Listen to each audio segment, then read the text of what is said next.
मंच पे आसीन मेरे साथ भारतीय जनता पार्टी के सम्माननीय अध्यक्ष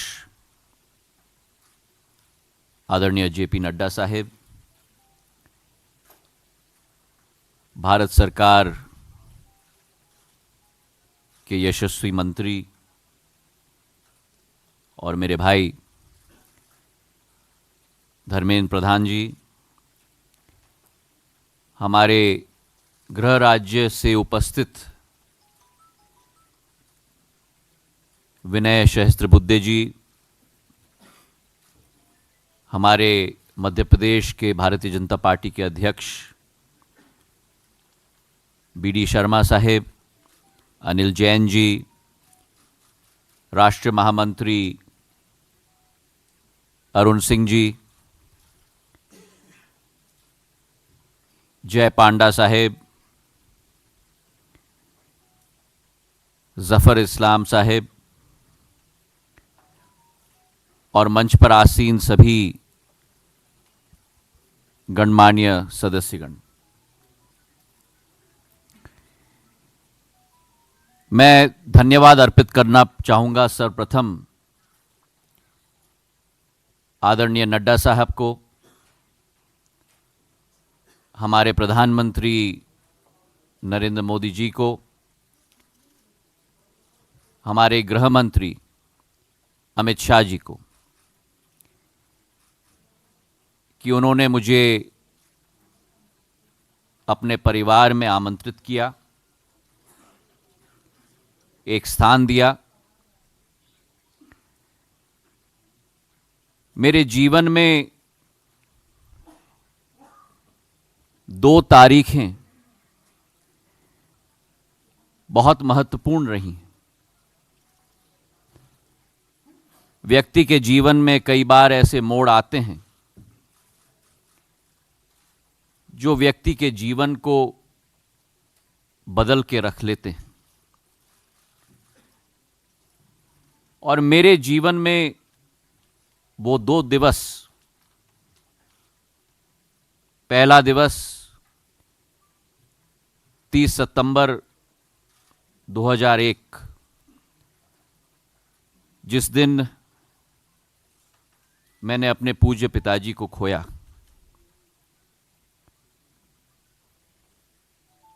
एक जीवन बदलने का दिवस था मेरे लिए,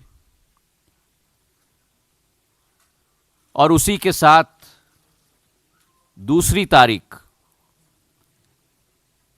10 मार्च 2020, जो उनकी 75वीं वर्षगांठ थी, जहां जीवन में एक नई परिकल्पना, एक नया मोड़ का सामना करके एक निर्णय मैंने लिया है। मैंने सदैव माना है जिंदगी में कि हमारा लक्ष्य इस भारत मां में जनसेवा होना चाहिए, और राजनीति केवल उस लक्ष्य की पूर्ति करने का एक माध्यम होना चाहिए, उससे ज्यादा नहीं। मेरे पूज्य पिताजी ने, और जो पिछले 18-19 वर्षों में समय मुझे मिला है, प्राणपण के साथ और पूरी श्रद्धा के साथ प्रदेश की और देश की सेवा करने की कोशिश की है।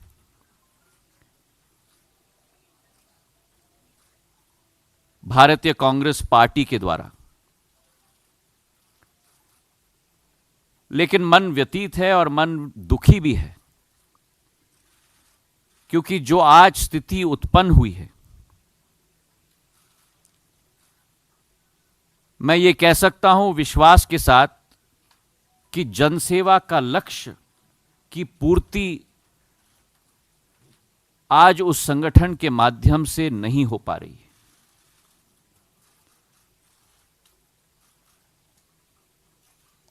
और इसके अतिरिक्त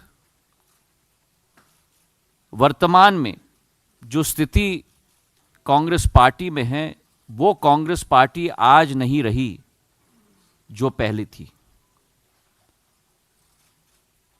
और तीन मुख्य बिंदु हैं। एक तो वास्तविकता से इंकार करना,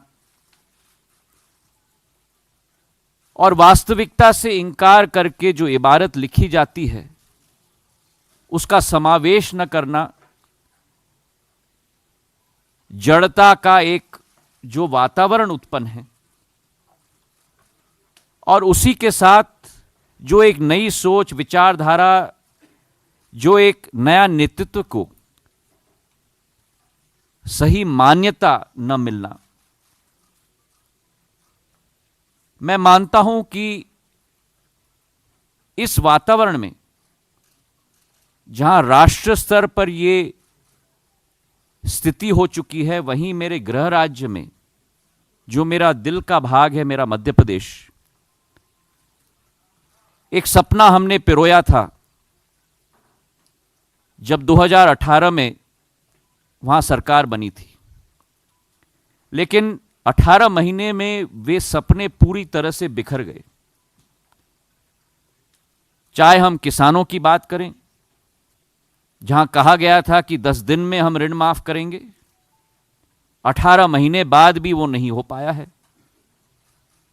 आज भी पिछले फसल का बोनस ना मिल पाया, ओलावृष्टि की मुआवजा न मिल पाई, और जो स्वतः मैंने एक आंदोलन छेड़ा था सत्याग्रह का मंदसौर के गोलीकांड के बाद, आज भी हजारों किसान हैं मध्य प्रदेश में जिनके विरुद्ध आज भी केस आज भी लगे हुए हैं। तो जहां आज किसान त्रस्त है, नौजवान भी बेबस हो चुका है, रोजगार के अवसर नहीं।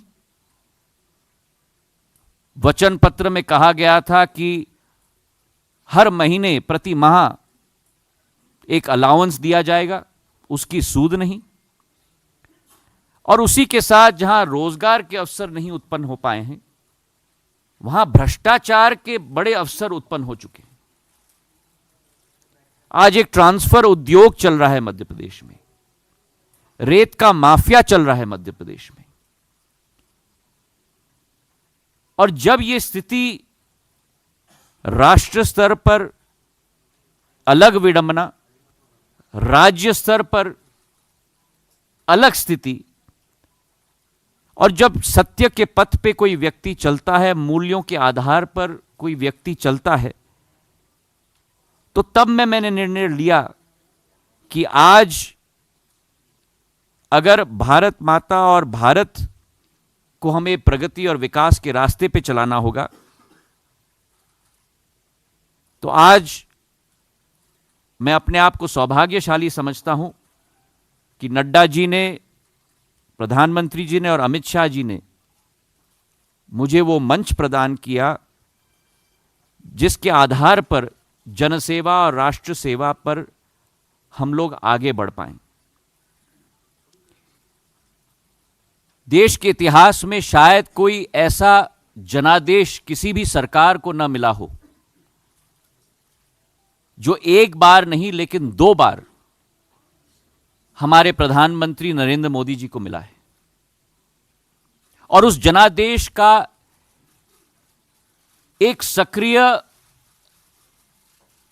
क्षमतावान और पूर्ण रूप से समर्पित भाव के साथ कार्य करने की जो क्षमता उनकी है, और आज देश का नाम जो विश्व स्तर पर उन्होंने बढ़ाया है, योजनाओं की क्रियान्वयन की क्षमता जो उनमें है,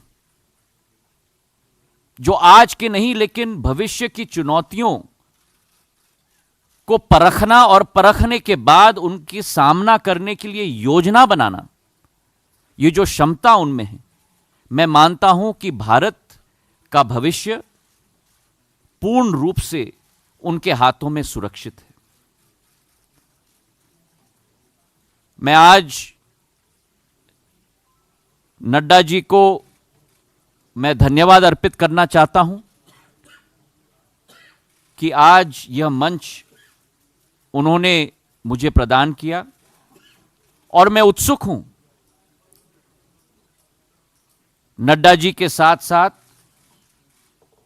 हमारे राष्ट्रीय अध्यक्ष के रूप में हमारे प्रधानमंत्री जी नरेंद्र मोदी जी के दिखाए हुए रास्ते पर, हमारे गृह मंत्री अमित शाह जी पूर्व अध्यक्ष के दिखाए हुए रास्ते पर और हजारों सैकड़ों करोड़ों भारतीय जनता पार्टी के कार्यकर्ताओं के साथ मिलकर जनसेवा और देश के विकास में योगदान का अवसर मुझे मिलेगा। इसके लिए मैं कृतज्ञ हूं इन सभी महानुभावों का। बहुत बहुत धन्यवाद। आज के दिन बस इतना ही।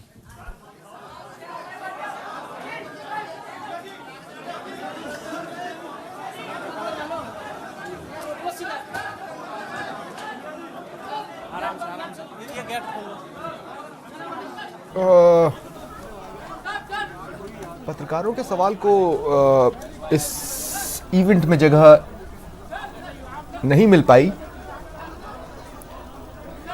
लेकिन जेपी नड्डा और ज्योतिरादित्य सिंधिया दोनों ने ही अपनी अपनी बातें मीडिया के सामने रखी।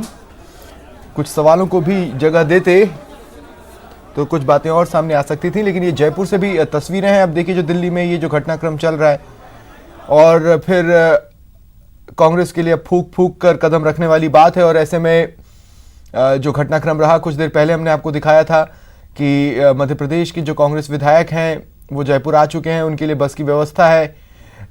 3 बसेस एयरपोर्ट पर थी, इसमें से बस नंबर 1 आपकी टीवी स्क्रीन पर, जिसपे कांग्रेस के विधायक चढ़े हैं और जा रहे हैं ब्यूना विस्टा की ओर। छोटी सी दूरी है जो इस बस में ये तय करेंगे। कुछ विधायक और उनका जो स्टाफ आए हैं, कुछ को ब्यूना विस्टा में रुकाया जाएगा और बाकियों के लिए एक दूसरे रिसोर्ट में व्यवस्था की गई है।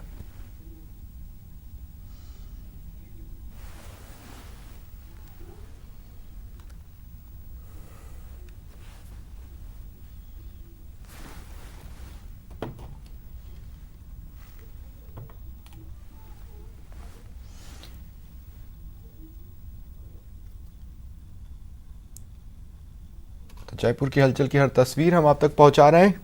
थोड़ी देर में विधायक और उनके जो स्टाफ है वो ब्यूना विस्टा पहुंच जाएंगे, जहां पर उनके लिए रूम की बुकिंग सुबह ही की जा चुकी थी।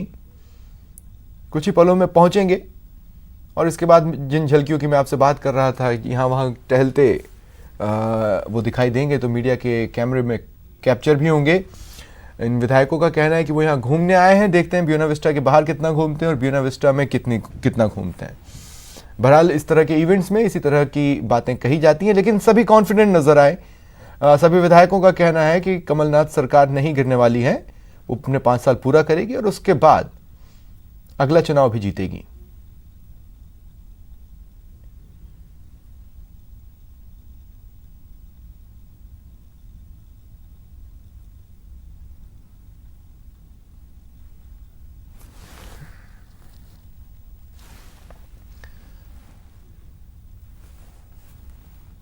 और चलिए रुकते हैं एक ब्रेक के लिए।